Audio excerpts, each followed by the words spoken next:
হামলার জন্য তীব্র নিন্দা ও প্রতিবাদ জানালেন চিত্রনায়িকা মাহিয়া মাহি। অভিনেত্রী মাহিয়া মাহি গেল 3 বছর ধরে রাজনীতির মাঠে বেশ সরব। বাংলাদেশ আওয়ামী লীগে সক্রিয় কর্মী হিসেবে নিজেকে দাবি করেও এসেছেন তিনি। করেছেন জাতীয় সংসদ নির্বাচনও। প্রায় রাজনৈতিক সভা সমাবেশ প্রচার করতে দেখা গেছে এই অভিনেত্রীকে। তবে 5ই আগস্টের পট পরিবর্তনের বেশ কিছুদিন আগে থেকে একেবারেই নীরব ছিলেন মাহি। অবশেষে তাকে খুঁজে পাওয়া গেল বুধবার ধানমন্ডির 32 নম্বরে রোকেয়া প্রাচীর ওপর হামলার অভিযোগের পর ফেসবুকে বিষয়টি নিয়ে নিন্দা জানিয়েছেন তিনি।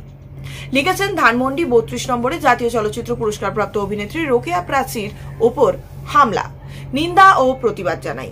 এছাড়াও আজ বঙ্গবন্ধুর একটি ছবি পোস্ট করে শ্রদ্ধা জানিয়েছেন তাকে। মাহি রাজনৈতিক ইস্যুতে সবশেষ কথা বলেছেন গেল 17ই জুলাই, যখন ঢাকা বিশ্ববিদ্যালয় সহ পুরো ঢাকা ছিল উত্তাল।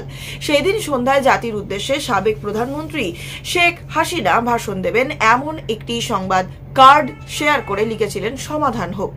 এর 2 ঘন্টা আগে লিখেছিলেন আমার ভাই বোনেদের আর কেউ আঘাত করবে না।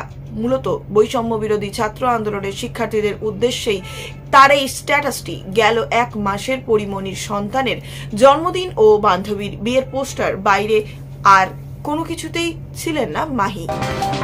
এদিকে মধ্যরাতে রাস্তায় নামলেন কলকাতার চিত্রনায়িকা শুভশ্রী ও মিমি।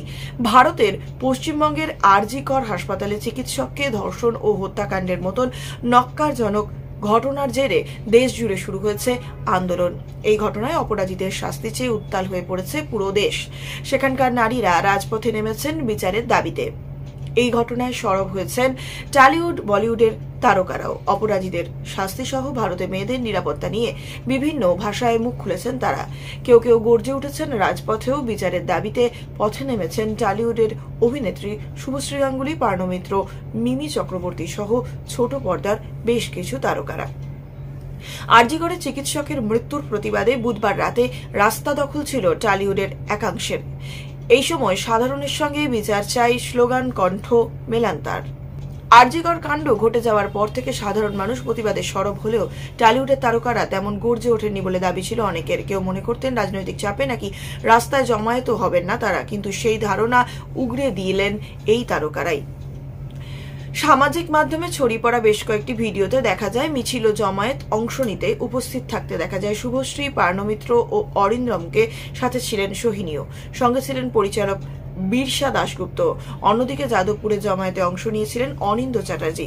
তিনি একাধিক ছবি ভিডিও পোস্ট করেন সামাজিক মাধ্যমে। বাদ যাননি যাদবপুরের বিদায়ী সাংসদ অভিনেত্রী মিমি চক্রবর্তী। তাকে এই দিন মিছিল থেকে হাততালি দিয়ে স্লোগান তুলতে দেখা যায় সামাজিক মাধ্যমে, তা প্রকাশ করেন অনেকেই।